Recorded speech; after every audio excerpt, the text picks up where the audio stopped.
What's up, guys? Welcome back to another episode of Married to Reality. I'm your co-host, John, here with my wife and co-host. I never thought anything could make her laugh harder than The Office. And then Usman asked if he could have his brother's kid. It's the one and only. Keep it down over there. I'm trying to hear what's happening, Teresa.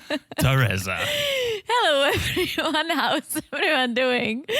That cracked me up so much. We were laughing harder than when we watch a comedy movie. You know, sometimes when you when you laugh so hard, it almost feels like your body's just gonna release something. Oh boy. Anything. Oh, be glad there's no smell-o-vision. This is not a scent cast. It's almost like you're laughing so hard that your body needs to release it somewhere. Well, you're releasing laughter, Teresa. Let's keep it at that. What's going on over there? I was the one who had a burrito. I had the burrito for dinner, Teresa. Jeez. It was so hard. It was so good.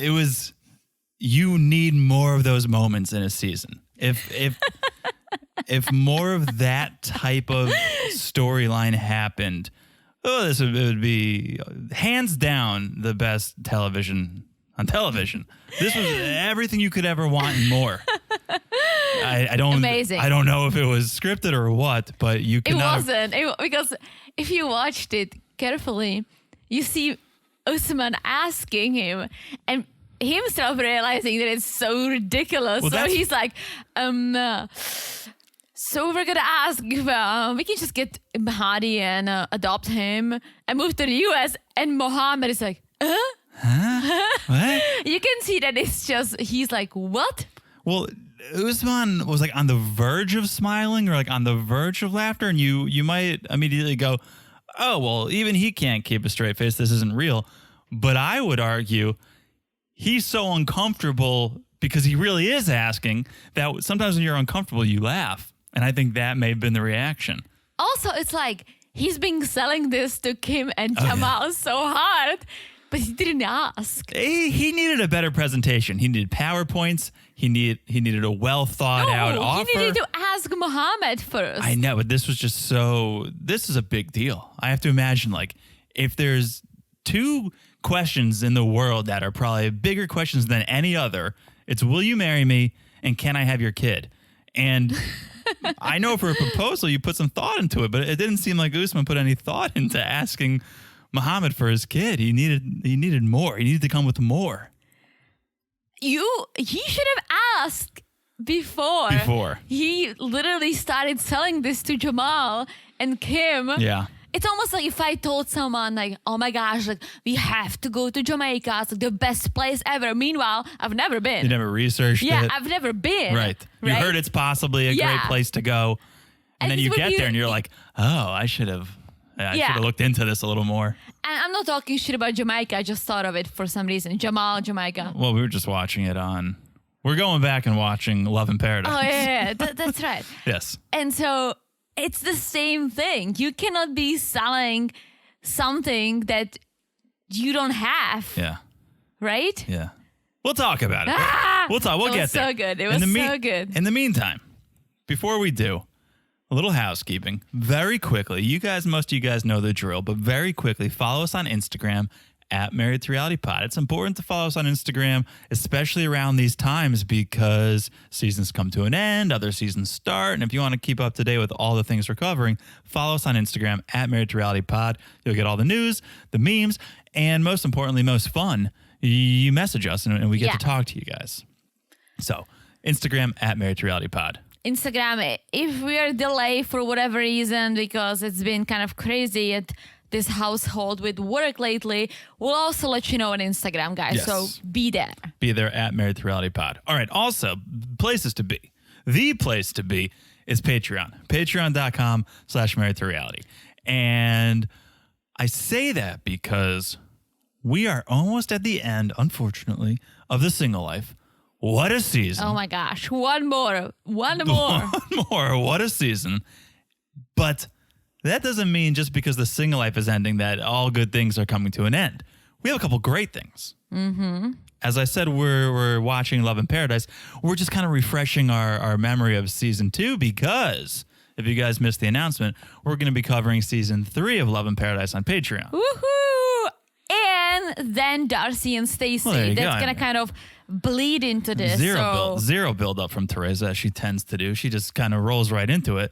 Listen, I'm from the Czech Republic. We say how things are. We don't sugarcoat. I'm not sugarcoating. I'm like, I want to do a little fanfare. I want to be like, and not only are you getting Love in Paradise. Please do that. Not only are you getting Love in Paradise, but for the same exact price, when Darcy and Stacey comes out, you're going to get that. So for a couple weeks, I'm sure you'll be getting double the content, double the fun.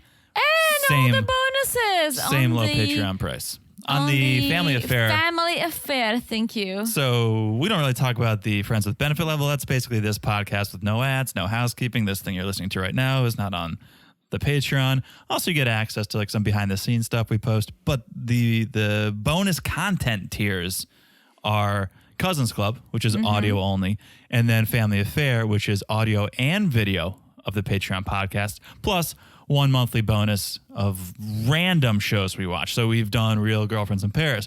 We've done The Real Love Boat. We recapped the entire season of Love is Blind season 3 in one episode. So that's Family Affair level. Yes. We also drop random bonuses like for the holidays, right? So we do all kinds of things, guys. So patreon.com/marriedtoreality. Great time to get on that. Also, just make sure you're following the podcast right here. So no matter what we drop, when we drop it, you get it. Easy peasy.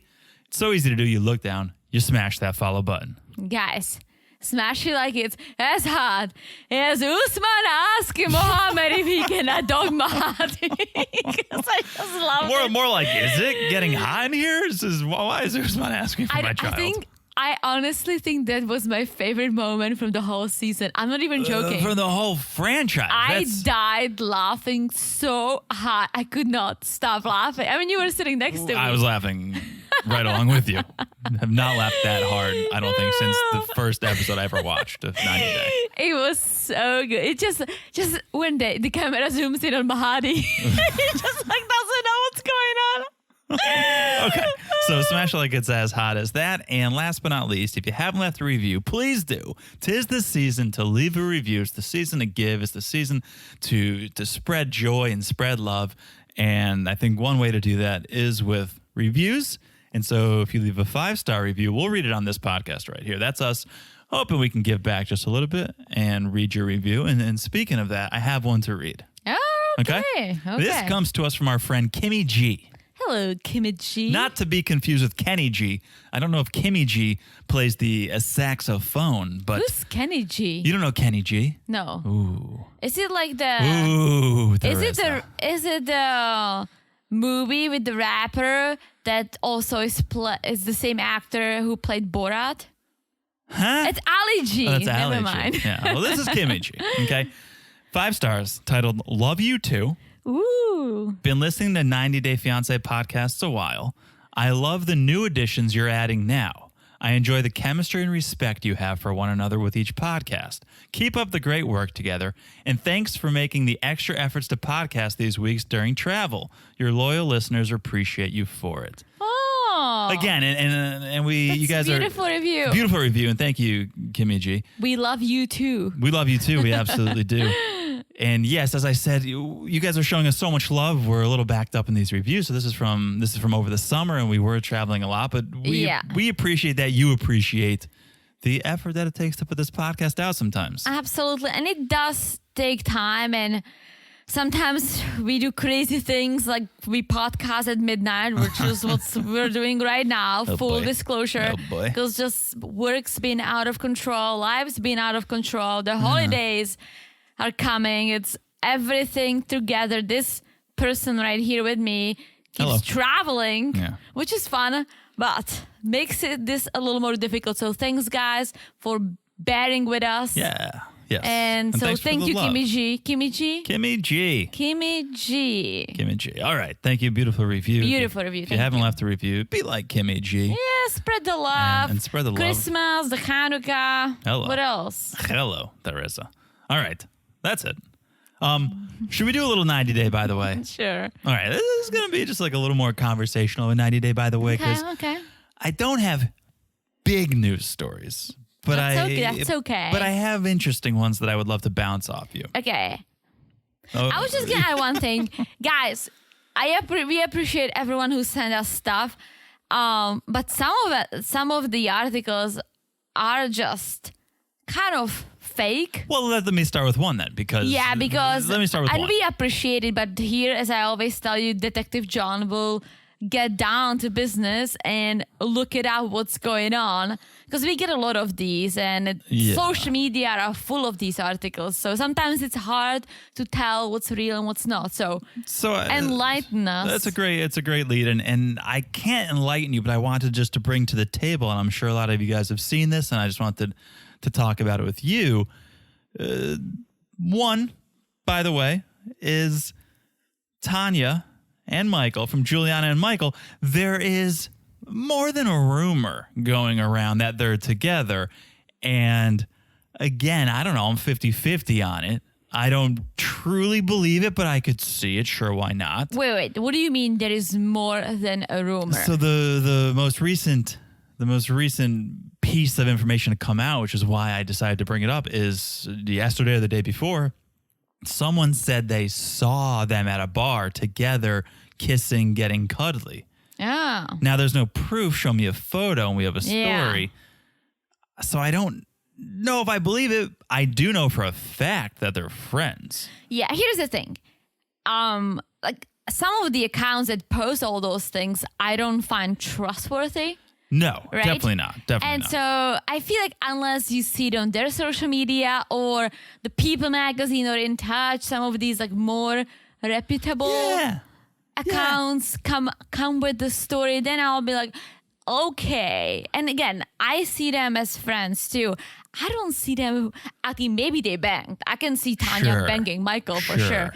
In a relationship, I don't see that. No, they're definitely friends, and they have been for years. They used to get together seasons ago when everyone was still married. We know they're friends. If there's something more, I don't know. But what I would say is, wouldn't that have made for a better single life storyline for Tanya than, oh, I'm exploring Aruba and Joel? Like, show me her and Michael, and I'm in. We saw Jesse and Jennifer, two 90-dayers, get together on the single life. I think they broke up. Perhaps, and you could have told me that before we started, by the way, and that could have been a by the way. But it's been around for a while. Oh, no, I don't think. She posted it, but I don't know. Again, I don't know if that's just a clickbait kind of thing. This is my segment, so I'm going to do my segment. But I would have rather seen that storyline on the single life. Oh, for sure. So that's the other reason I question, is it real? Because I think that's juicy, and a lot of people would tune in to see that play out. I think Michael is too boring for her. She keeps seeking all kinds of things. I disagree. I mean, he was jet setting around the world and in the wine business and on yachts, and that's how he met Juliana. Oh, that's true. I forgot about that. I don't know. So who knows? So who knows? This is not a by the way to say here's what's happening, but it's a by the way to say, guys, what's happening? Like, what do you guys know? Share with us. Let's compare notes and let's get to the bottom of this thing. Yeah. This one is one of the more could be stories. Yeah. But I saw one, and you guys sent it to us too. One story floating around that Angela passed away. Oh. I'm like, what is going on with these fake stories, right? Yeah. So that's a by the way, right? That's a good by the way. That's okay. I don't want to spread gossip, but that's why I'm like, what's going on, guys? Like, let's talk about it, because there's something. Yeah. There's something to it. How did it start? Where's it going? Yeah. I think they maybe are hooking up. Well, who knows? Who knows? Send pics. The other confirmed, story, and this is my other by the way. Cynthia and Molly are no longer friends. They have broken up. Oh. Have you not heard about this? I have not, but I'm going to say this. Good for Molly, because Cynthia was a moron. She's an absolute moron. And it's interesting because they're more than just friends. They're business partners. They're business partners. They were on Pillow Talk together. Yeah. They started a podcast recently. What happened? I don't know. But they. So how did you hear it? Oh, it's all over. It's all. I think it was on MSNBC and CNN last night. I doubt that. The world's out of control. My dad told me about it. What's her name? Rachel Maddow. I doubt that Cynthia made it to CNN and the Rachel Maddows. Yeah. Well, I mean, it's all over podcast. Truth Social too. It's everywhere you want to be. But they're no longer friends. It's been made official. There's an official statement. If you go to the Livy Ray Instagram page, they post about it because it's like business is still going, like the store is still open, but we're not best of friends anymore. And you gotta someone again call in. What happened? I would love to know what happened. What happened? I mean, again, yes, I could see them having differing of opinions, and they started this podcast, and maybe as they talked for hours on end, as you tend to do on a podcast, you learn more about a person, and you're finding out, oh, we don't agree, or maybe Molly's now has Kelly, and they're going to do pillow talk, and that pissed Cynthia off. And it's like, whoa, we're pillow talk. And she's like, well, no, Kelly and I are a thing now. So many possibilities. I know. Honestly, I love Molly. She's great. Cynthia, however, she's a moron. So good for Molly. Yeah. All right. That's sort of by the way. All right. That's a good one. I didn't know this That's a good one. I can't believe you got to spend more time on social media president. I do spend time on social media, but you know what I've did this whole weekend? Yeah, you laid in bed with an ice pack on your head. Well, that's when I got sick. Well, and when I wasn't sick, I was working. So all right, here we go. Right. I'm still, guys. It's midnight. I'm still wearing my pajamas, but it's not because it's midnight. It's because that's what I wore the night before when I went to bed. All right. I just didn't get a chance to change. Here we go. The reason we are here. Sunday night, 90 Day Fiancé, Season 7, Episode 16, Happily Ever After, question mark. Let's start with an old friend of ours, Jenny and Sumit. Family dinner. Yeah. We're at the family dinner. Picked up where we left off. And Jenny just dropped the bomb about moving to America. Mm-hmm. She's trying to pitch how America is the land of acceptance. I don't know if she hasn't been here in a while. I don't know, yeah. She's picked up a newspaper recently, but it's so accepting over there. They're going to love us, submit, come over. Like, we're going to be welcomed with open arms. It's going to be soldiers returning home from war. Just come on, come to America. Everything will be amazing. I mean, yes, they might be accepted by Jenny's family and friends. Sure. But honestly, they should stay in India. That's my personal opinion. I agree they should, and it's not where you'll be accepted. They'll definitely be accepted in America, of course. I was doing more of a commentary on how Jenny was like, oh, it's so accepting. And it's like, okay, for some people, not for all. Again, some people are, but like there are people who are accepting in India.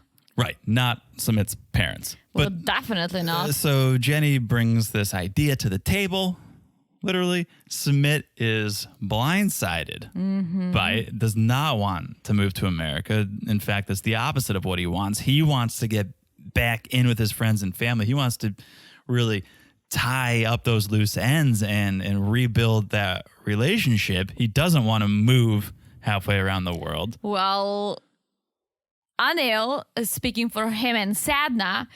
By the way, did you see how they were sitting? It was like Anil, Amit, and Amit's wife. Shri. And it was, Shri. It was like the smallest one, the middle one. And it was like a perfect line. I did not notice that. It was great. Anyways, Anil is speaking on his and Sadhna's behalf because she just could not even come.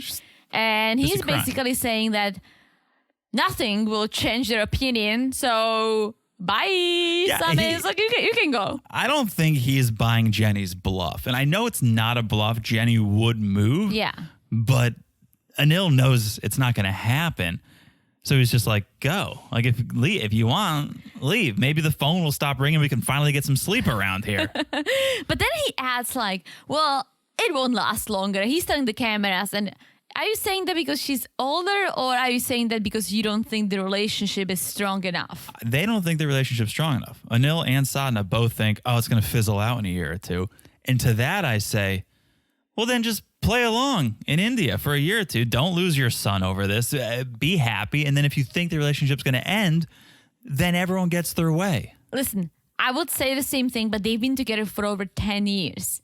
It's not just going to end. They just got married. Yeah, that's true. I wonder if Sadhna and Anil know how much of a relationship they were actually in for those 10 years, though. In their mind, they might think, oh, it's only been a couple of years. It's been a year or two since she's been here. They probably don't realize, like, oh, it has been a while. I think they know. They just don't want to accept it. Because if you think about it, now he's 33, she's 64, right? 10 years ago, he was 23 and she was in her 50s, right? But he was also married. Oh, that's very true. Let's not forget that. So it wasn't really a true relationship. You can't consider that a real relationship if you're still married. True. Also, the way they met, like he was catfishing her. So this whole thing is just weird. But I don't think the relationship is just going to end because it's been going on for a while. Right? No, I don't think it is either. The thing that caught my attention was when Christina goes, Jenny loves him so much. And Anil goes, you don't think his mother does? Like the fact that Anil is trying to compare or trying to say, Sumit doesn't need anyone else. His mom loves him is, I don't know if that's a cultural thing. It must be because I think some different cultures look at family relationships differently. And for some, mom is everything. For others, the wife or the husband. But so what? Anil's mom didn't love him because he got married. Like you tried to marry your son off. You had an arranged. You've seen Shri? She's beautiful and young and just popped the baby. Everyone's happy. Right. So I don't understand that argument. Oh, well, his mom loves him too. It's like, okay, but you're married, Anil. Amit's married. Everyone has a wife. You tried to marry Sumit off before. So clearly you understand the need for a romantic partner, not just a motherly. It all comes down to the embarrassment that Anil and Sadhna say they experience, right? Yeah. For them, that's just unbearable. Yeah. I wonder, okay, she's in her 60s. There is a big age gap. However, that doesn't matter to them. If she was, let's say, in her late 40s or like mid 40s, still possibility of potentially having a kid, right? Would that be okay if she was only 10 years older, or would that still be unacceptable? Like, I'm just curious. I think it would be more acceptable. Yes. I think society would look more favorably on that and wouldn't be ringing them all hours of the night. Listen, if Jenny looked like Sean Robinson, everyone... No one would say shit. Right. They'd be calling to get the recipe, to get the serums. Well, Sean looks the same age as Sumit, so... Sean looks good. Yeah. Sumit, though, okay, Jenny's talking about moving to America and Anil's saying go. Sumit still has an ace up his sleeve. He still thinks he's got the winning hand. Well, he's like, well, anything we can do to make your mind changed? And Anil is like, well, separation with Jenny will do. What if I adopt someone? What if I adopt someone? I love how he's just saying someone. That I'm telling adopt someone. He's been saying it from day one, right? It's the same mindset as Usman, but he's just being even more general about it. Yeah, well, he's not talking about the adoption just yet. He's thinking about it. That's his ace up his sleeve. That's his success recipe for success. Yeah. No, but when he does ask, like, oh, is there anything I can do? Anil in Hindi says, oh, I think you can find someone better. Like he tells Sumit, I think you can find someone better. It's so cold and disrespectful and rude and everything. I know Jenny can't understand, but that almost makes it even more disrespectful. Yeah. Here's the thing. When they say someone better, it has nothing to do with her personality. It has nothing to do with her culture. It has nothing to do with her looks or her beliefs. It has everything to do with her age. And it's so sad because it is. Imagine Sumit found Shri 2.0, but didn't love him, was off at all hours of the night, hanging out with her friends. They'd be like, this is great. Marry Shri. But Jenny is doing everything she can, loves Sumit. She could learn how to clean. She could learn how to clean, but I mean, she's strapping herself to a zip line, going to Kama Sutra. Like, she's trying, and they're still like, no, just because she's old. Oh, yeah, that's it. And it is sad. And I'm thinking about it, like, if she was younger, right, and she was a total asshole, such a biatch, right, would they say anything, or would they just be happy she's young? I think they'd be happy now she's young. All the age. It's all about the age. Think about the arranged marriage. He was not happy at all, and they were still like, you need to do this. Yeah. They don't care about his happiness. They care about their own happiness. Oh, that's so true. That's all it is I don't care if the happiest man in the world, as long as my phone keeps ringing, I'm not going to accept this. Yeah. They don't care at all about Sumit. It's so selfish. It is selfish, but I think society has a big hold over them, and they don't want to be bold and say, you know what, that's fine, that's our son. You know we what's support interesting? him. Not that they're on social media. Maybe they are. But I guarantee you the amount of hate they're getting from the 90-day audience outweighs the amount of hate they're getting from their neighborhood of like, your son's marrying an oldie. Everyone on the 90-day side is like, what? Let your son be happy, right? So if they actually care about other people's opinions, they're probably getting way more people arguing with them from the 90-day side. In English, who cares? I know. Yeah. Well, I think it's like their country is standing behind them, and I think that's what matters. I don't think they care about what a bunch of Americans think. No. Probably not. But okay, new day. It's Christina and Jen's last day. And so they're all going to do some sightseeing. And they're checking out this Shikwa Haveli, I think. Palace. It's an ancient Royal Indian palace. And it's like, thank you. Finally, something older than Jenny on this show. He took 16 episodes, but finally something's older than Jenny. Listen, we give Jenny a lot of shit. Funny shit that she's old, right? It's a bit. She's not that old. It is a bit, and she's not that old. Thank you. But she looks way younger than Angela. Let's just put it out there. Yeah, way better. If you look at her, like, she seemed to be in much better shape than Angela. Age is a number. It Age is totally a number. Listen, she's ziplining. She's doing it all. Age is a number. Yeah. So okay. I was just gonna add one quick fun fact. My mom's best friend is 80 years old. They freaking travel the world together. She just came. My mom had a hip surgery. She just came to my parents' house, and she cleaned the whole house for my mom. Nice. She's 80 years old. Very active. She divorced her asshole husband a few years back because he was just abusing her. And now she's living her best life. 80. Traveling the world. So age is just a number, guys. It's our bit about Jenny. All right. So they're all there. They're talking. And it's basically everyone saying, you know, I think it is time you guys move to the States because nobody's accepting Jenny here. That's not gonna fly with us. It's been one-sided long enough. And I think you guys should pack your bags and come to America. Well, Sumit is not ready to move yet. And so Jenny's like, well, I already talked to the immigration lawyer. What do we have to do? And he's like, whoa. And I feel for Sumit. Like, this is something they should have done together. I agree.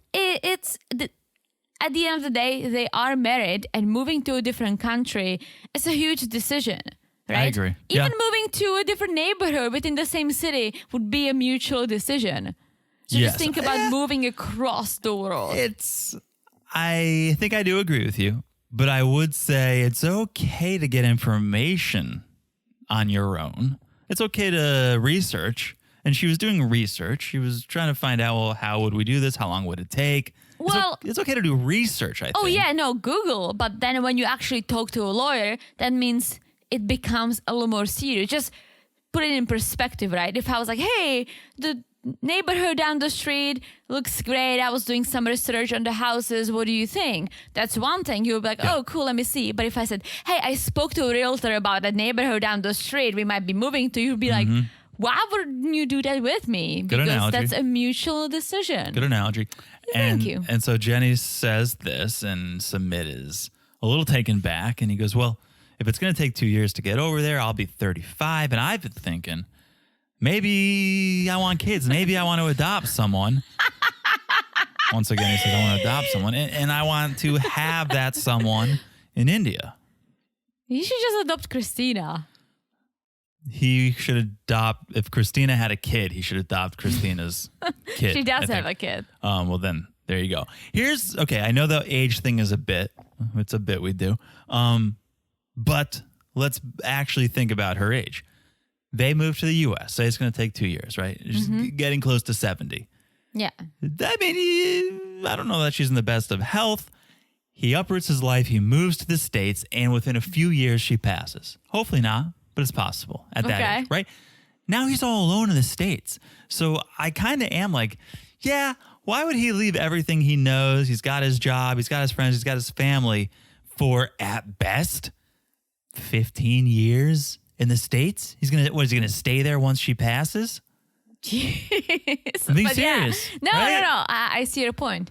Right? So I don't know whose side I'm on here. I really don't. Also, I don't think they can make enough money in the U.S. to make it work because she already blew all her 401k. They're living off of it. He has a job in India. They have a house. Like, what are you going to do in the U.S.? Live with Christina and Jen? Like, it's going to be tough just for him to get the paperwork to be able to work. That's going to take a while because it's all like backed up. And then finding a job, it's not going to be easy. And meanwhile, what is Jenny going to do? Be taking care of someone they adopt? Come on. Yeah. Yeah, it's tough. And they're clearly on two different pages. And Jenny says, well, if I had heard about this whole kids thing before, I don't know that we would have continued with this relationship. Here's the thing. Sumit didn't think about kids until this whole thing happened with his family. So he's just trying to come up with a solution to make his mom love him again. Yeah, he's spitballing. And Jenny's like, I don't know. I'm not sure if I want to be part of this new life with Sumit. So things are getting, I don't know. Of course she doesn't. At that age, you're cool with grandchildren if you see them once in a while. Yeah. You don't want to take care of a human being again. You don't want to take care of someone. Like even your mom's like, I love my granddaughters, but after a few hours, bye. Yeah. Of course. It's a lot of work. Like, yeah, you're tired. You want to do Jenny your own can't thing. even sweep the kitchen. So, yes. All right. That's Jenny and Sumit. Wow. Stay tuned. Here we go. Ooh. Here we go, Teresa. All right, let's wake up our neighbors because it's midnight. Our next couple is Angela and Michael. Oh boy. That's okay. Oh boy. You're allowed to yell like once. I feel keep like. missing a lot of packages. I'm sure they're stealing them because they're pissed, but us just being loud. I'm just going to be watching someone wearing my shoes. If one of our names was Michael and the packages went missing, I could understand that. But no, I don't think so. Anyways, they're on their way to meet the goofballs. Angela not excited about it, obviously, but Michael's hopeful. We're going to have a good time. Angela's like, this whole situation makes my skin crawling. Terry, is that you? Terry comes out after hours. I almost feel like she's guilty or feels guilty about the Billy thing. And that's why she's going. Because when have you ever known Angela to do something she doesn't want to do? True. And now she's like, all right, let's go meet the goofballs. I think she feels guilty. And so she's like, all right, we'll go meet Addie and Peter. All right. Well, she says something that I'm like, damn. She says, I haven't seen the goofballs in 5 years. I know. Has it been that long? I don't think. I don't think she knows how to count. I think it's been like 2.5 at most. Well, that was COVID. She hasn't seen Michael in that long. True. 3. Yeah, but the last time she saw Michael, she saw the goofball. No, he was forbidden to talk to the goofballs. You know what I find funny is even when she's being sincere, like I don't know if it was in the car, she was giving a confessional to the camera. She's like, I want to have a happy marriage, so I agreed to meet with the goofballs. And it's like, even when she's like speaking sincerely, she's still calling them the goofballs. I don't know if it's because it's so fucking late. I think you're losing your mind. I can't take this. Oh, wait till we get to Uzi. All right, they get to a restaurant, and Angela's back to her old self. She's like, I see their nasty asses. I don't know if we're going to be able to get through the rest of this podcast. Trace is out of her mind. And I'm not even drunk. I wish I was. You drank 1 Celsius and now you're losing your mind. Now I find it hilarious too. The goofballs were like being nice. I'm going to stop calling them the goofballs. That's why I'm laughing. Okay. Addie was being nice. Addie was being nice. Like he complimented Angela. And I don't know if he was being facetious. I don't think Addie was I think Peter was being nice. But Addie was like, you look good, Angela. Which, think about it. If it has been 5 years since he saw her, it's a different woman. Oh, yeah. So he was like, you look good, Angela. It's almost like if the last time he saw her, she was like an inflated balloon. Oh, boy. Now she looks like if you like let it go. Something like that. But then. Because she's like quarter of the size that she was. Let's just be honest. I understand. I just don't understand the analogy. I just thought of it. Okay. Teresa's like, imagine, like, the Thanksgiving Day parade when they inflate all those balloons. That's a good one, too. Okay. Angela, and we all wondered, this is how do Addie and Peter know that Angela's in town? And their explanation makes a lot of sense. A lot of sense. They're like, well, we heard there's like a white lady making a scene. And we figured, classic Angela. Angela's in the town. I feel like she didn't buy it. No, I think I said it probably the first time we ever podcast about her. I was like, what do you think the people at the airport think, feel, smell when Angela lands? And they're like, oh, here we go again. Here's the thing about Angela. It's like when I am in a situation that it's not like, I feel like, oh, this is not my scene. Let's say we go to a club, right? I don't feel comfortable. I act on it. Like I get a little quieter. Like I don't feel.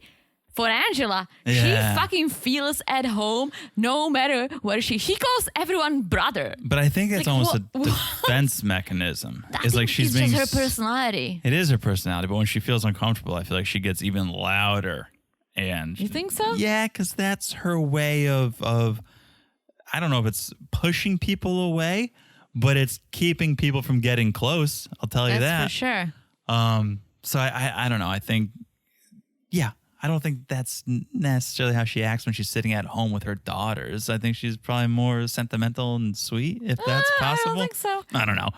I just think that she feels like wherever she is, she feels right at home. Yeah. Or at least she acts on it. So yeah, good for her. So Peter and Addie definitely, I don't know if they got the script or what, but they hit the storyline on the head because they go, Michael, why aren't you on Instagram influencing? I thought you wanted to be an influencer. We haven't seen any posts recently. Oh, boy. Oh, and that sets her off. That sets Angela off. Well, he doesn't even respond. He just starts pouring a beer really fast. And they're like, basically this whole first half of the segment, he doesn't even talk. Mm-hmm. It's just Angela doing all the talking while he sits there silently.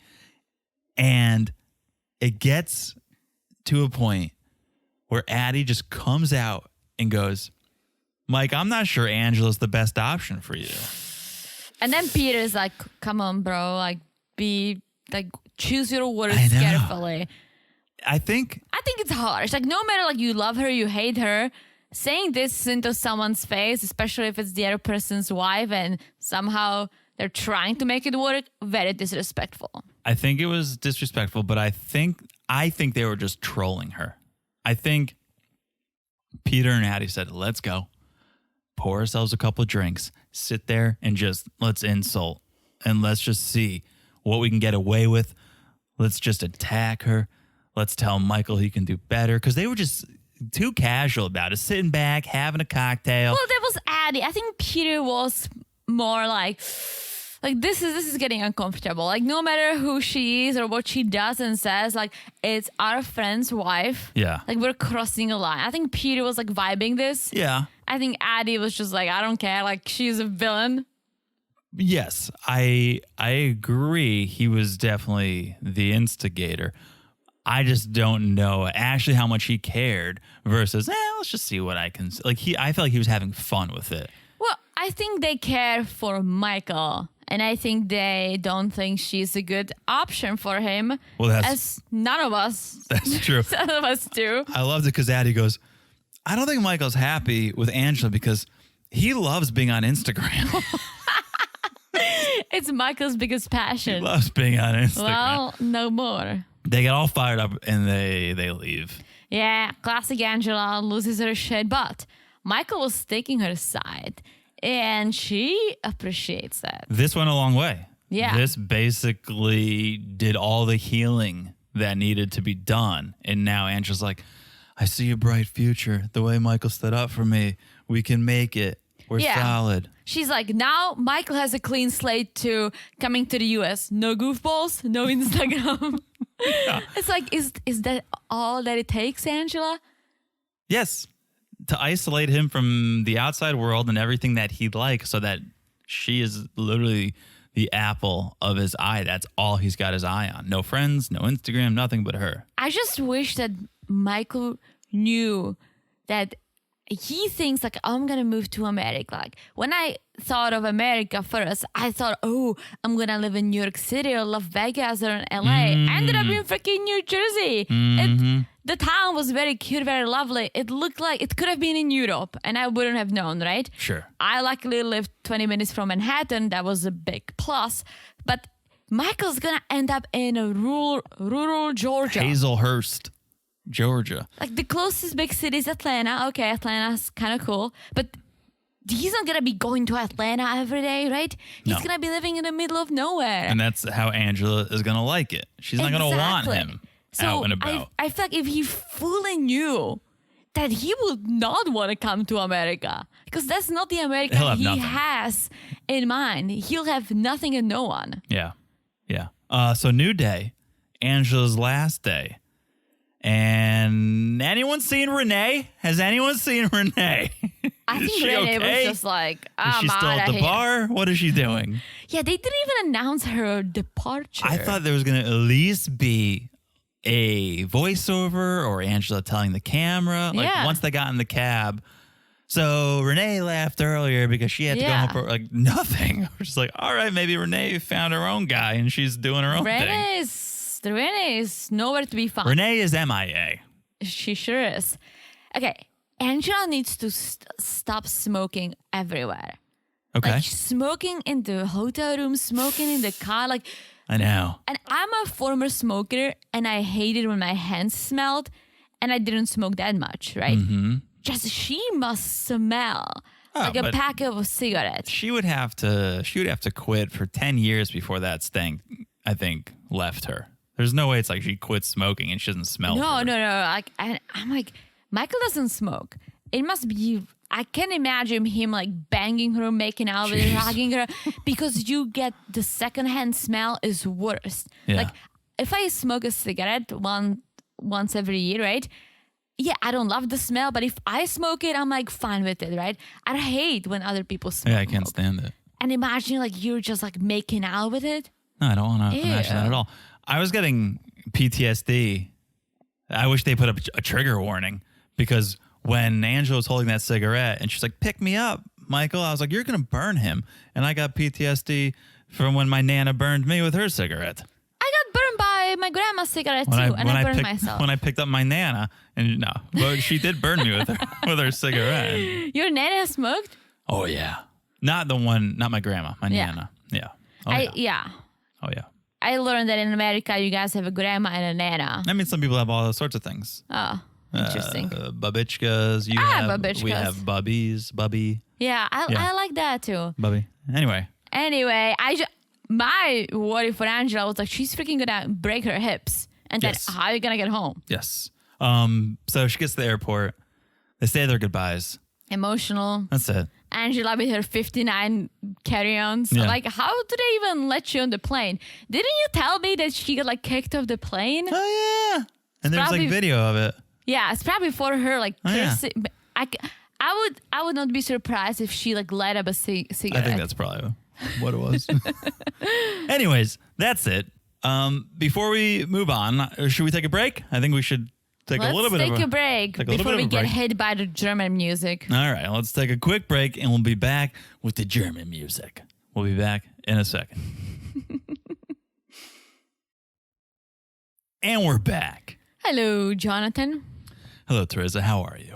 I'm good. I just cracked a fresh bush. You sure did. I cracked a fresh Miller Lite because why not? Things are off the rails. Because we're going to Germany. Things are off the rails. Oh, yeah. Going to Germany. I just saw a great meme.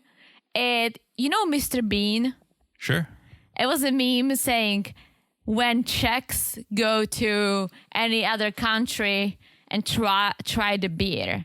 And it's just like Mr. Bean just making faces because he ate something disgusting. Interesting. Because we're such beer snobs. But except you love craft beer. Like, you love sours. I've been here for 12 years. You probably, I mean, now you definitely do. I was going to say, you probably don't have a ton of sours in Czech. No, but we don't. In Prague, I'm sure. I mean, some, like, microbreweries got very popular recently. And there is one in Břeclav I wanted to take you to. And I haven't yet. Well, on the list. Next time. But it's becoming popular, but it cannot beat the real Czech beer and the German beer and the Austrian beer. So, yes, those beers are good. So, no, when Czechs go to Germany, we still love it. But when Czechs go anywhere else. All right. No. Well, let's stay in Germany here. Jovi and Yara. Have we ever seen Yara drive before? This was the first time I think I've seen her drive. Yes, and not that she's driving. She's driving a Czech car. Oh, really? Skoda. Mm-hmm. No, that wasn't Skoda. No, it was Skoda. In Germany? They rented it in Prague. I thought it looked different. No, I saw All right, I won't question the logo. I won't question you. So they're going hiking, right? They're going on a walk. No, I was gonna make this argument on another episode, and then I Googled what it is to hike before I made the argument, and it says walking through nature. And so, well, for me, hiking is like you put gear on, right? Yeah. What they were doing, they went on a stroll. If you don't hike with a Gucci purse and jeans. I mean, I don't think your outfit determines whether it's a hike or not. No, but your outfit is more like you're prepared. You're prepared to get dirty. You're prepared to get cold or get wet. But they weren't prepared for anything. The hike we did over Thanksgiving, we did that same exact hike in flip-flops 5 years ago. Yeah, and that's why I would call it a stroll. It's by definition, it is a hike. I hear what you're saying. I agree with you. It's an easy hike, but it's a hike. Oh, okay. Here's what it really was, or what it looked like. An awkward double date. Oh, yeah. You saw, like, Yara and Karina walking up front, Jovi and Talmadge in the back. I was like, this is like a high school double date gone wrong, where the guys just end up talking to each other, the girls end up talking to each other. It was awkward because, once again, Yara's talking about wanting to stay in Europe. I can spend more time with my friends, my family. I can help people. This is my homeland. I want to eat the food. I want to stay with the people I know. I'm going to be a Debbie Downer, but that's not your food. And I hate to say it. I know you cannot go home back to Ukraine, right? But you're saying, oh, these are my people, my food.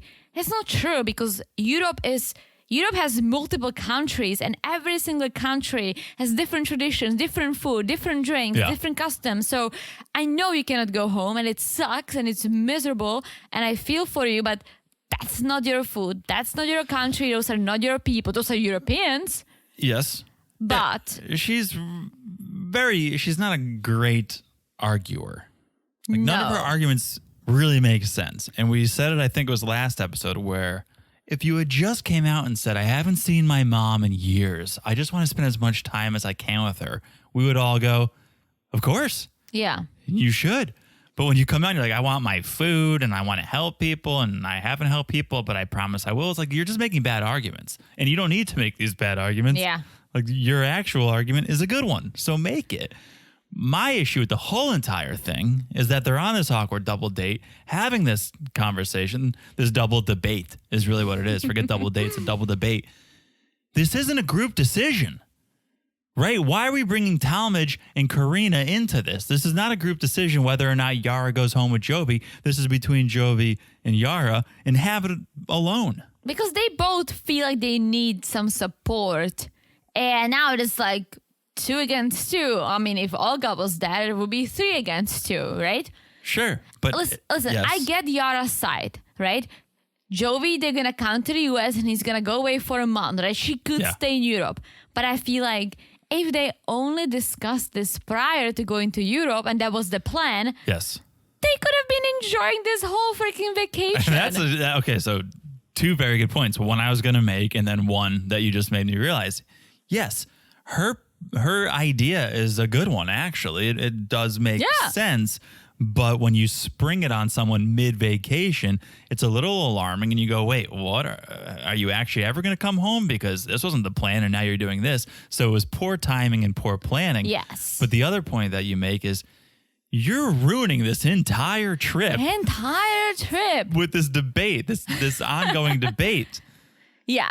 Honestly, I feel like Yara should stay, or she should have brought it up, if not before, maybe on the way there or when you land, not after you go and search for apartments. Right. Like he was already nervous that she might want to stay in Europe. Then you go and search for apartments and then you tell him. It's like, I see what she's doing and I think she should stay, but they should have discussed it prior. Yeah. I see both of their points of view now. If Yara had made this case while they were still in New Orleans booking their tickets and Jovi said, no, you're coming home with me, I would go, Jovi, you're out of line. Yeah. Let her stay. You're going to be gone. But especially because he's going to be gone. Especially because he's going to be gone. But the fact that they're having this argument while Yara already has a ticket home makes me go, well, I see Jovi's point of view. Yeah. It's all timing. It's all communication. And I don't think there's any place for Karina and Talmadge to get involved. But here we are. No, totally. And I'm on this Facebook group of like Czech and Slovak women, right? And most of them who are like stay-at-home moms, right? They take the kids to Czech for the whole summer, for 3 months, once a year without the husbands. What does the husband do? Like living their best life back in the US without the kids. I don't know. But they all talk about it. I'm like, damn, like I would not want to leave you for 3 months. No. And you've said you have relatives who will like send the kids. Yeah, I would do that. Right. And the parents stay put and the kids go to another country and get immersed in that culture. And that's great. But yeah, you stay and you work and do what you have to do. Sure. Yeah, I think it's important for Mila to experience both cultures. Yeah. But I think it's just as important, if not more important, for the parents to communicate and be on the same page about this. I feel like they are just, at this point, just trying to like hurt each other. Like who like gives a bigger jab? Because then Yara says she's been miserable for 2.5 years. That's really harsh. That's like a really harsh thing to say. Because when she says, let me be happy for a bit, if you told me that, I would be like, well, you're free to go back to Connecticut because if you've been unhappy this whole time you've been with me, why are you here? Yeah. And if she truly meant it, well, let's dissect it a little bit. She didn't. She was upset. She was trying to win. Because think about it. I mean, you're only happy then when Jovi is around, or because she was like, oh, he went to work for 8 months, or he was stuck twice for 4 months at a time. It's like, you're not happy at all. Like when Jovi's there, when he's not there, when you're spending time with your daughter, when you're like, really, you're not happy at all. The only thing that makes you happy is being in Europe. Yeah. So when you get to the point where you're saying things to hurt the other person, you've gone too far. Yes. And that's where they're at right now. Yeah, unfortunately. And then we just see them at the hotel and they just keep arguing over staying in Europe, going back home over and over and over. And it's like a never ending thing. Yeah. And Jovi's basically saying, you will come back home with me. Yara saying, I won't go back home with you. Let's see. So what do you think? She's going to go back. I think so. Again, maybe I think she should stay, in my opinion, but not like this. Like now it's very ugly. Maybe she should go back, be home, do whatever, and next time he travels, then fly back to Europe. I think now it's too nasty for her to stay, because if she stays, their relationship is gonna go bad. Well, can Olga go to the States? No. Oh, because she's It's if not. she's a So here's refugee? the thing. It wasn't easy for like Ukrainians before to get visa to the US before the war, right? Yeah. Now it's different, but she would still need to apply, and it's not something you get overnight. So Czechs, whoever has this diplomatic agreement with the United States, aka, for example, Czech Republic does, and most countries in the EU, you just apply online and you get the approval within 10 hours, right? It's immediate. You pay like $20, and my parents can come immediately for 3 months, right? Ukraine doesn't have that. They have to apply for the actual visa, and that takes time. Got it. So, All right. That's Jovinyar. Let's see. Best of luck to them. All right. A couple of Yeah. crazy kids. Let's move on. Let's talk about Kim and Usman. Here we go. Get ready, Teresa. First and foremost, shout out to the new Soulja Boy t-shirt. I love Kim rocking that new Soulja Boy I was t-shirt. looking at it. Was that Uzi? It looked like an old school hip hop shirt. I know. I think he had a hoodie on. And it says fire. Yes. But it's like written in the Michael Jackson Thriller Yeah. font. And Great that's shirt. why I thought that was like, wait, that's not. Is it Uzi? Someone send me a Is it link. Uzi? You think Kim would wear anyone else across her chest? I don't know. No. Probably not. Send me a link to that shirt. I would like it. But Please don't. they're at the hotel. Kim just found out that Muhammad doesn't even know about the plan to abduct Mahadi. Mahadi. And so Kim's a little upset. So she's like, I'll give you some time to cool down. He goes and he finds Jamal by the pool. And Jamal rocking that Steve Irwin chic look. Yes. He was looking safari chic. He looks good. Jamal looks good. All right, you take it easy over there. But Usman brings up, okay, your mom's mad because of the bomb drop, because, yes, okay, you caught me. I didn't ask for permission. It's just an idea I had. I was spitballing. Well, here's the thing, and Jamal calls it. Usman says, I didn't lie to her. I just didn't tell her like the whole truth. Well, that's lying. I don't subscribe to that. Usually I don't subscribe to lying by omission. I don't. Okay, if it was something silly, like, oh, you told me you made the reservation for dinner, but you didn't. You're talking about adopting Mahadi. If he said, I talked to my brother and there's a chance we can adopt his son, then you're lying. But if all he's saying is, well, maybe we can adopt Mahadi, that's not a lie. Oh no, he said we're going to adopt Mahadi. Like that's the way to do this. No, it was never a declaration. No? I think it was more of an idea of here's what we could do.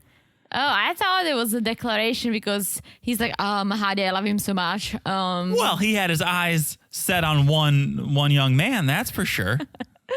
But I don't think he ever positioned it as, yeah, we just got to sign the papers and we're good to go. I think it was always like, well, let's see. I think maybe we could adopt Mahadi. Here's the thing. Kim brought Jamal to meet his potential brother. Kim brought gifts for Mahadi. True. Like, it was more than just, oh, here's an idea. Kim was flying to Nigeria thinking, all right, let's meet this potential kid because it's a possibility. Yeah, maybe it's you're not right. even a possibility at this point because they have no idea. Maybe you're right. Either way, Jamal's like, I think you're moving too fast. Maybe live together before you bring a child into this. And it's like, look at Jamal being the fatherly figure in this. Look at Jamal talking to his stepdad like that. Right? Well, Uzi thinks that Jamal gets too much into Kim's business. Yeah. I mean, dude, he's there for his mom. Yeah. So here we go. New day. All right. We're going to meet Yeah. Oh. Mohammed, Zainab, Mahadi, and a baby. I love how Kim and Uzi, they got all done up, right? Oh, yeah. They had to get all primed and proper to meet Muhammad. And Kim's like, well, I'm going to meet Mahadi, the 4-year-old I might adopt. And just, 4 seems a little old to be, but okay. While they're driving over, this is where Uzi is basically explaining how he already has the rights to the kid. So you're right. Maybe he is. Maybe he is kind of overselling it. He's like, dibs on Mahadi. Like, Everyone wants my dibs on Mahadi. Wait, what was he saying? Because I was like dying laughing. I think he was saying like, well, in my culture, because he's my brother's kid, it's basically my kid. Like he was basically saying dibs on Mahadi. Yes. I think, in so many words. And so they get to this park, and Mahadi is a cutie. I can see why Usman wants to take him home. Here's the thing. Mahadi is wearing a matching outfit with Muhammad. What makes you think that Muhammad is just gonna give him to you? Yeah, they probably have all matching. He's like, I'm gonna have to get a whole new wardrobe if I give you this kid. And also, I thought Muhammad had more kids, unless they didn't bring them.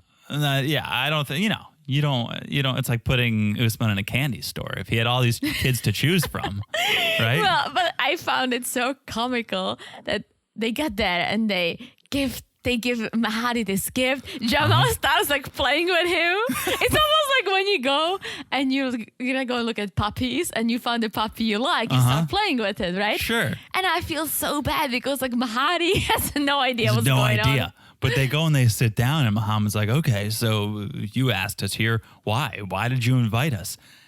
And at this point, Muhammad is holding onto Mahadi so tight. I don't know if you could see, but he had like two arms around Mahadi. He's like, you're not going anywhere. It's like, I heard rumblings about what's happening and you're not going anywhere.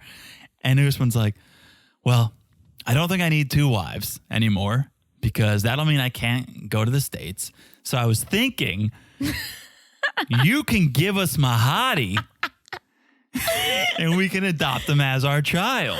And don't worry, we'll take care of him 100%. We'll take care of him. Don't you worry. You give us Mahadi and that's it. And Muhammad's just like, I don't understand. Like he's like, We'll take care of him. We'll give him the best education. We'll provide.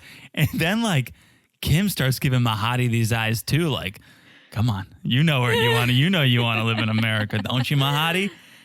And Muhammad's kind of speechless. Muhammad's wife is like, we have to think about this. At first she's like, we have to think about this. I think she's being polite. Yes. Right? Yes. She's basically like, Muhammad, start the car, but we got to think about this. I'm like, what is happening on TV? And they have a good reason why they don't want this to happen, which is Muhammad doesn't want his child to be raised outside of an Islamic orientation. Yes. And plus it's their child. Oh, yeah. Plus it's their kid. Yeah.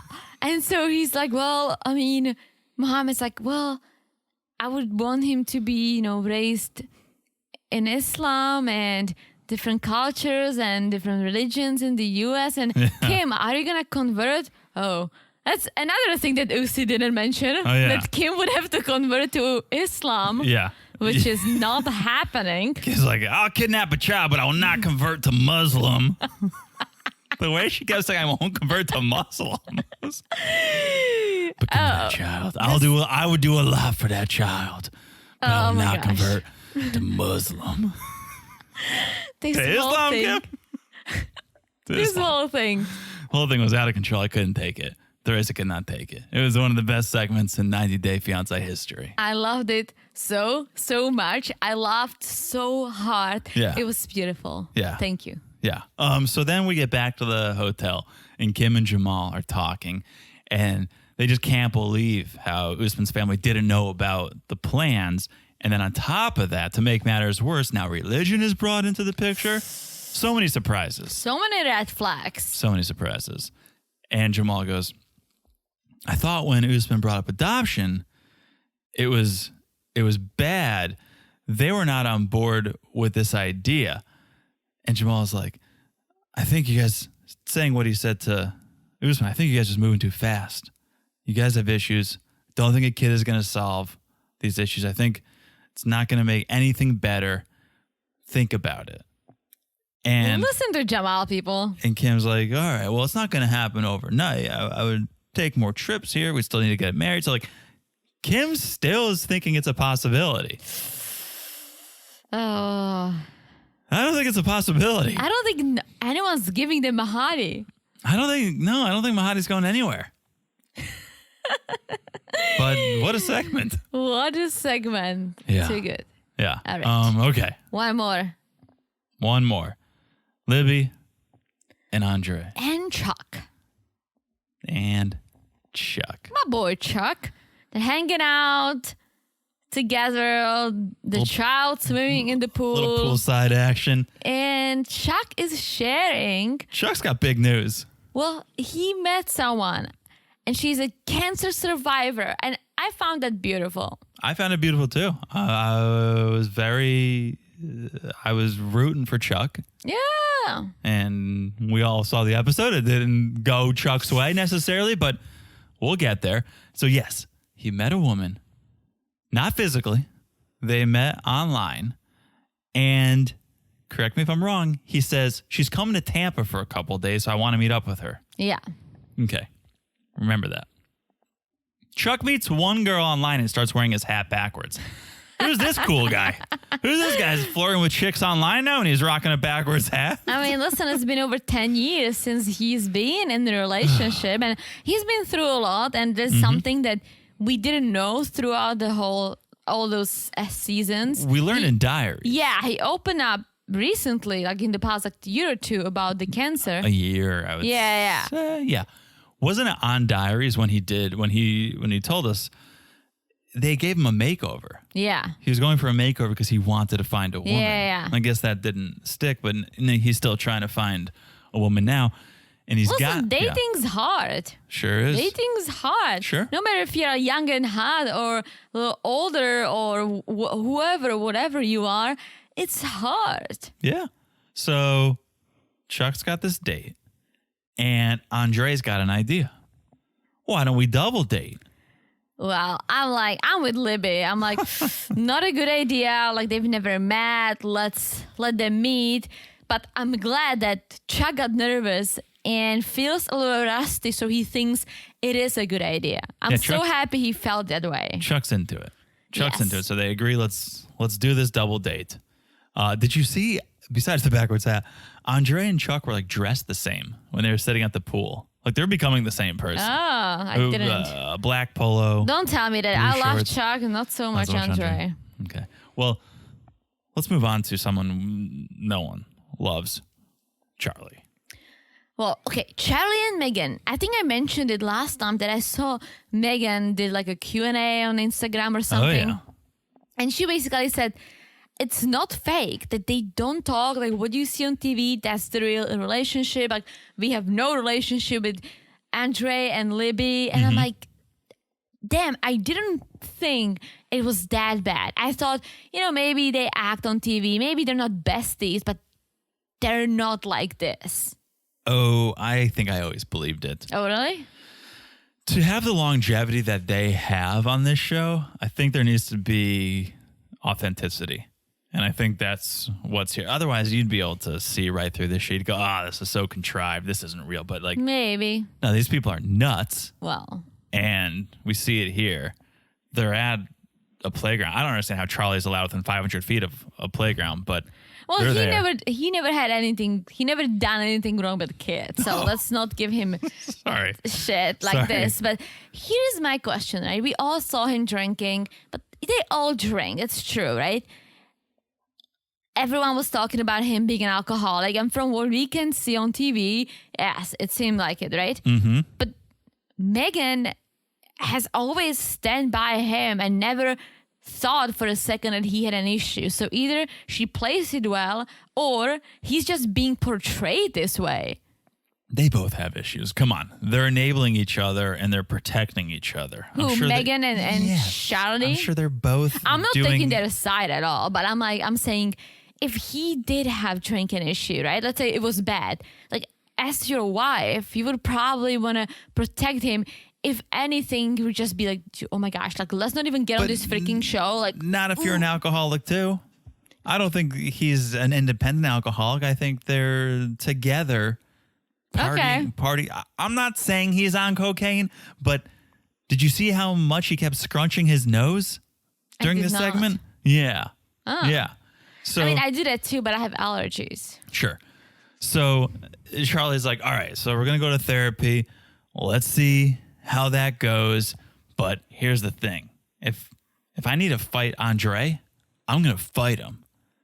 And this is where I go, well, Megan as an enabler of bad behavior because she goes, yeah, let him hit you and then I'll call the cops. I'll call 1-800-immigration if I have to. And they will deport them. Yeah. It's like, so maybe they did call 1-800-immigration. They're plotting. They're plotting. They're up to no good. They're saying, entice them, get them to hit you, and then we'll call it. It's like, come on, guys. Well, here's the thing. Let's say this whole thing is real, right? The whole 1-800-immigration. It's easy to actually just call the number and complain, and I'm sure there is a way to complain. Do they understand the consequences? It's not like, oh, he'll get kicked out of the country for like a year. He's going to be in timeout and he'll come back. Yeah. No. Well, if he got deported, I don't think he will be able to come back. Or maybe in 10 plus years, he would not be able to come. So you're saying like, oh, let's just ship the kids and live it away with him. That's fucked up. Like you can hate him, don't see him. Tampa's big enough, but to wanting to deport him, that's really extreme. Let's say if he was an abusive husband to Libby, right? And he was a bad dude, okay. But he's not. And so if this whole thing is real, just thinking about it is really fucked up. Yeah. Well, let's see how therapy goes. Oh, I can't wait. Before that, it's double date time. Chuck looks like he was dressed for the first day of school. His hair was all combed. His shirt was pressed. He was looking good. Looking sharp. Looking sharp for hibachi. And there's something... I love hibachi. But there's something about a hibachi restaurant with 0 other people in it that is quite off-put. Like the lights, I think, were off in the sections that no one was in. No one was sitting. It was for the filming. They definitely... Because it's so... If you think of hibachi, it's so loud. It's so loud, but hibachi is all about energy. The flame and the performance. And then going into a hibachi restaurant where there's 0 energy, it was like, I don't know if I would eat here. But you're right. They were doing it, of course, for the filming. Yes. Like hibachi places are loud and wild. Like think about it. Oh, they would I'm not thinking be able about to... Therese, I'm thinking about it. We'll go. A little too much. Yeah, so good. So everyone's there except Chuck's date. Fingers crossed she's not like a fart in the wind. Well. Shout out to Andre. Is that an Elton John song, Fart in the Wind? Well, they're afraid that she's ghosting him. And unfortunately, she is. Not fully because she texts, but that's a classic ghosting. Because here's why. She texts him that she tested positive for COVID and she's being at the doctor's for the whole day. Okay. So a little bit to unpack there. But first, let's go back to what I said. Remember that from the top of the segment. I said, did she say she was coming to Tampa for a couple of days? Yeah. So it seemed like she was coming on business or something. Yeah. But now she's at a doctor's?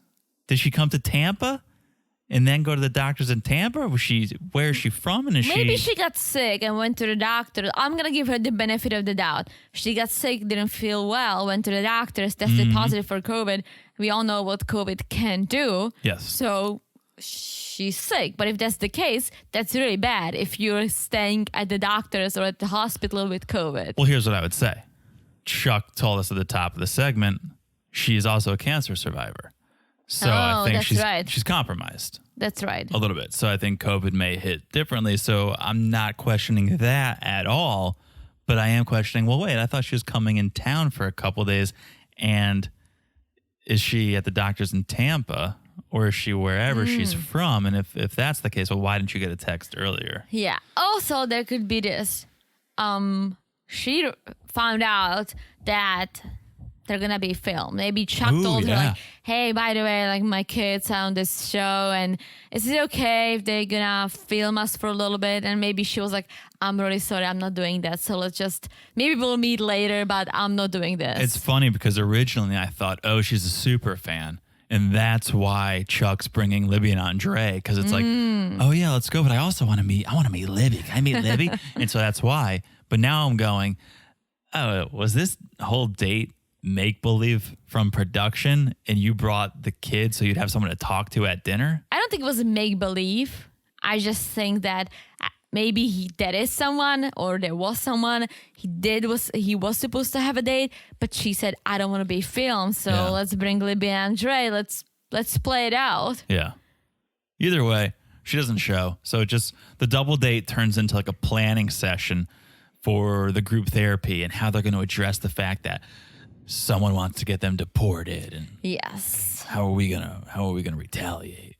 Chuck had a couple martinis. That's all I'm going to say is Chuck had a couple. For sure. He was getting a little loose. I mean, he said he was happy even though he got kind of ghosted, even though she replied. He took the first step. Yeah, he's like, I'm back in the game. I feel good and I'm here for it. Yeah. Yes. We love love. We love love. All right. And Coming- we love this episode. coming up soon. Coming up very soon. Patreon.com/married to reality. Mm-hmm. Before Darcy and Stacy, it will be Love in Paradise. And I have to say, now rewatching season 2, I've realized that it's so good and it doesn't get that much love. I know. I don't know why. Doesn't It's freaking get that much good. love in Paradise. No, but it's good. It's really good. It's because there's just so much. And that's why like we half watched it and why we're going back and watching it was because there's so much going on all at once. People only have so much time, only so much of an attention span. True. That if Love in Paradise was on Sunday nights instead of 90 Day, oh, it would be huge. But it's this, True. I think it started on Discovery Plus and then it went to TLC. I think it's only on D Plus and then it's going into. I think this one TLC. might be starting on TLC. Oh, really? Yeah, we'll see. Interesting. Either way, that's patreon.com/married to reality. Single Life's wrapping up. Then we got Love in Paradise, Darcy and Stacy. Check it out. Follow us on the Instagram at Married to Reality Pod. Message us like a meme. Keep up to date. All good things at Married to Reality Pod on Instagram. Also, follow the podcast right here, wherever you're listening. So easy to do. You look down, you smash that follow button. Guys, smash it like it's as hard as the beautiful review from Kimmy G. Kimmy G, thank you. Thank you. Great lead in, Teresa. Thank you for the reviews. We love all the reviews, especially yours, Kimmy G. Beautiful review. Beautiful review. Thank you. All right. With that, I think I've said it all. I've said it all. All right. Thank you guys for listening. We hope you guys enjoyed. We'll talk to you guys soon. Bye-bye. Bye-bye.